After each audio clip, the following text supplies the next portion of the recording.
Momento do Discipulado.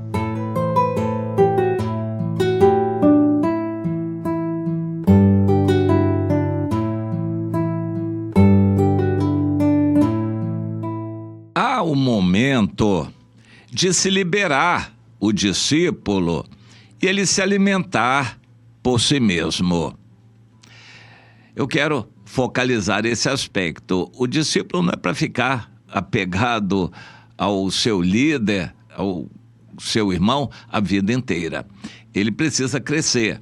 Como há o momento de os pais liberarem os filhos, quando os filhos atingem a maioridade, 18, 20 anos, isso é relativo, os pais têm que liberar, têm que empurrar para eles se virarem na vida, trabalharem para poderem constituir uma nova família. Mas há muito erro nisso, pais que ficam sustentando os filhos, marmanjos, eles estão garantidos nos ganhos dos pais e passam a namorar, gastar dinheiro, viver a vida, se divertir, aproveitando a vida, sem se preocuparem com os ganhos, porque estão sendo sustentados pelos pais. Tudo errado. Os pais, quando completam a obra de entregarem os filhos à sociedade, na sua maioridade, para se casarem, trabalharem, constituírem família e terem sua própria casa, os pais têm que ficar livres para outras tarefas, não só cuidar de netos, principalmente se dedicarem à obra de Deus. E então eles entregam os filhos para a sua própria vida, para a maioridade. O Senhor estabeleceu isso na criação. Há um momento em que deixará o homem seu pai e sua mãe e se unirá à sua mulher, se tornarão os dois uma só carne. Esse momento precisa chegar. Mas eu quero focalizar também, evidentemente, que até então os pais são responsáveis pelos filhos. Quando um filho chega na adolescência e começa a fazer bobagem na vida, os pais não conseguem controlar mais, não têm domínio mais sobre os filhos, eles começam a fazer bobagem, o conselho tutelar vem para os pais e apertam os pais. Vocês são responsáveis sim. E isso é duro. Mas eu não consigo, o filho não me ouve, ele não me atende, não me obedece. O problema é seu, a responsabilidade é de vocês, pais. O Conselho Tutelar vai dizer com dureza esta realidade para os pais que já não conseguem controlar mais seus filhos adolescentes. Até então, os pais são totalmente responsáveis e têm que começar essa tarefa desde pequenos. Mas eu quero focalizar esse aspecto da emancipação. O discípulo precisa se emancipar também. Desde que ele se converte, ele tem que aprender a obedecer, a ser submisso, tem que aprender as primeiras letras espirituais na Bíblia, a conhecer o que é a Bíblia, o padrão de Deus, a necessidade de obediência a Deus, a necessidade de congregar, de estar em comunhão na igreja. Existe uma tendência da natureza à libertinagem. Se a gente não falar nada, larga o crente na igreja. Eu gosto de usar essa expressão porque é exatamente isso que acontece. A gente evangeliza e larga o crente nas atividades da igreja, que em geral não são essas maravilhas espiritualmente. E ele desenvolve uma atitude libertina. Claro que ele vai ter o exemplo de centenas, milhares de outros crentes que estão do mesmo jeito. E ele desenvolve uma vida religiosa libertina. O que eu quero dizer com isso?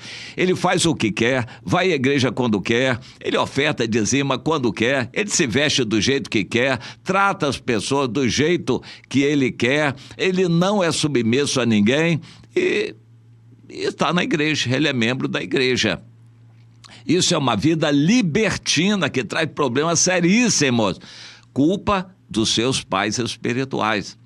Mas é necessário que a gente entenda que quando se converte, tem que ter um pai espiritual, uma mãe espiritual, isso é bíblico, alguém que cuide, que discipule, para que a pessoa seja encaminhada na vida cristã, aprendendo o básico da vida cristã, que é ter comunhão, não faltar culto, dar culto a Deus e a pessoa ler a Bíblia, ter vida de oração, dizimar, ofertar e evangelizar os outros. Isso tem que ser aprendido no início, tem que ser ensinado no início, quando a pessoa vem para o Senhor. Bem, é claro que na maior parte do que nós vemos é um fracasso total nessa área. Crentes que fazem o que querem na igreja e se apertar com eles vão para outra igreja, não querem dar satisfação a ninguém. Isso é triste, a gente ver essa realidade. Mas eu quero supor a melhor situação. Vamos esquecer por um momento essa realidade triste e vamos focalizar um crente bom, um discípulo, fiel, alguém que se converteu, sede espiritual, quis crescer, teve um discípulo, foi encaminhado para uma célula, recebeu todo o apoio, igual Salomão. Salomão recebeu o que de melhor havia em educação, em orientação espiritual, inclusive. Quando nós damos o melhor para o discípulo, ele vai crescendo espiritualmente e logo tem que ser ensinado a fazer outros discípulos também. Mas, em princípio, mesmo fazendo outros discípulos, ele se reporta a nós.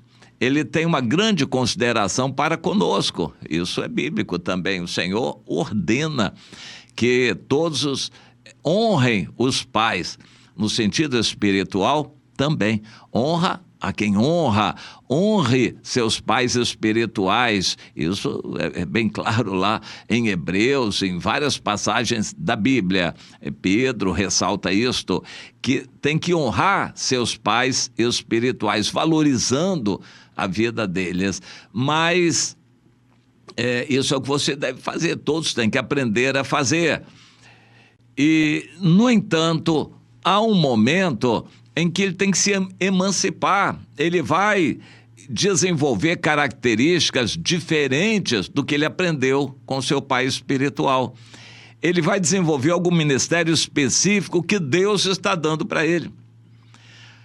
Ou ela, o discípulo, a discípula, vai desenvolver uma vida própria, vai se alimentar com outros assuntos, livros, doutrinas e revelações diferentes do que recebeu do seu pai espiritual. Não tem que ficar só limitado ao que o seu pai espiritual trouxe. O pai espiritual é pai até certo ponto.